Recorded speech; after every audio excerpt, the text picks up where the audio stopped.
الحمد لله رب العالمين الصلاة والسلام على خاتم النبيين وعلى آله وصحبه أجمعين أما بعد فأعوذ بالله من الشيطان الرجيم بسم الله الرحمن الرحيم قال الله تعالى في سورة البقرة يا أيها الذين آمنوا لا تقولوا راعنا وقولوا انظرنا واسمعوا وللكافرين عذاب أليم۔ ترجمہ: اے اہل ایمان، گفتگو کے وقت پیغمبر خدا سے رائنا نہ کہا کرو، انظر نہ کہا کرو، اور خوب سن رکھو، اور کافروں کے لیے دکھ دینے والا عذاب ہے۔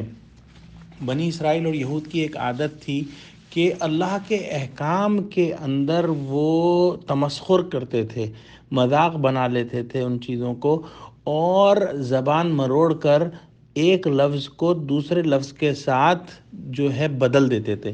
اس کی ایک مثال ہم نے آیت نمبر 58 کے اندر پڑھی تھی کہ ان کو حکم ہوا کہ حتتن کہیں، جس کا مطلب ہے گناہوں سے معافی مانگنا، لیکن اس کے بدلے انہوں نے حنتتن کہنا شروع کر دیا تمسخر کے انداز میں، جس کا مطلب تھا گیہوں۔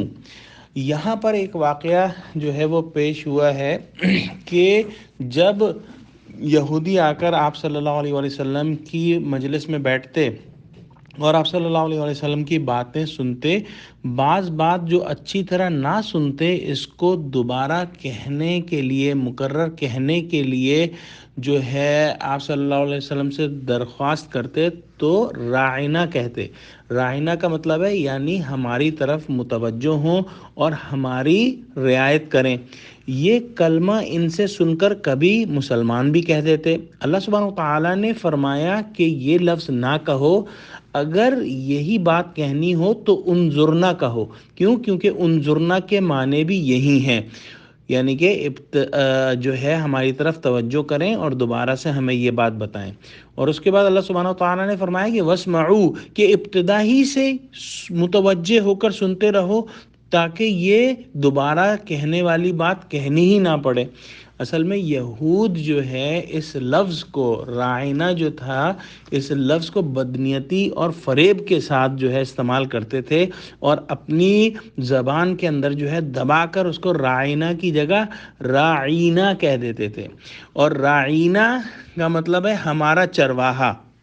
گویا حضور صلی اللہ علیہ وسلم کو نعوذ باللہ ہمارا چرواہا کہہ کر جو ہے وہ کیا کہتے ہیں، ایک طرح سے تمسخر کرتے تھے، مذاق جو ہے اس بات کا بناتے تھے۔ اور ان کی اپنی زبان میں جو ہے رائنا جو ہے، ان کی اپنی زبان میں جو ہے وہ احمق کو بھی کہتے ہیں۔ تو اس بات سے اللہ سبحانہ وتعالیٰ نے مسلمانوں کو بالکل جو ہے منع فرما دیا کہ وہ لفظ ہی چھوڑ دو جس کے اندر جو ہے وہ کوئی اشکال جو ہے وہ پیدا ہو۔ اس بات سے جو ہم کو ایک سبق سیکھنا ہے وہ یہ کہ جس لفظ کے اندر جو ہے اچھائی اور برائی دونوں کا جو ہے وہ مطلب آتا ہو تو اس کا بولنا جو ہے مناسب نہیں، جائز نہیں، جب تک کہ کوئی ایسی چیز اس کے ساتھ نہ ملا لی جائے کہ وہ صرف اچھائی کے لیے ہی متعین ہو جائے۔ اور ہم یہ دیکھتے ہیں کہ آج کل بھی لوگ ازراہ مذاق جو ہے، کسی کا نام ہے تو اس کا نام جو ہے وہ بگاڑ کر جو ہے وہ کہہ دیتے ہیں، جس سے جو ہے وہ دو مطلب جو ہے وہ بنتے ہیں، جو کہ اسلام کے اندر منع ہے کسی کی ہنسی کرنا، مذاق اڑانا، اور وہ ہر لفظ ممنوع ہے جس میں احتمال ہو کہ کسی کا آپ جو ہے وہ مذاق اڑا رہے ہیں۔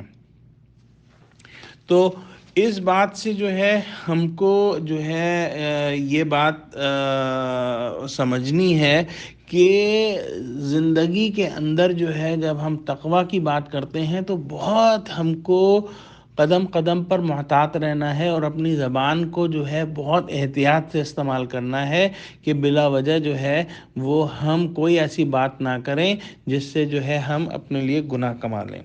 یا اللہ ہم کو سیدھے راستے کی ہدایت دے اور ہمیں تمام برائیوں سے بچا لے، اور ہمیں ان برائیوں سے بھی بچا لے جس کے اندر یہود جو ہے وہ ملوث ہو گئے۔ آمین۔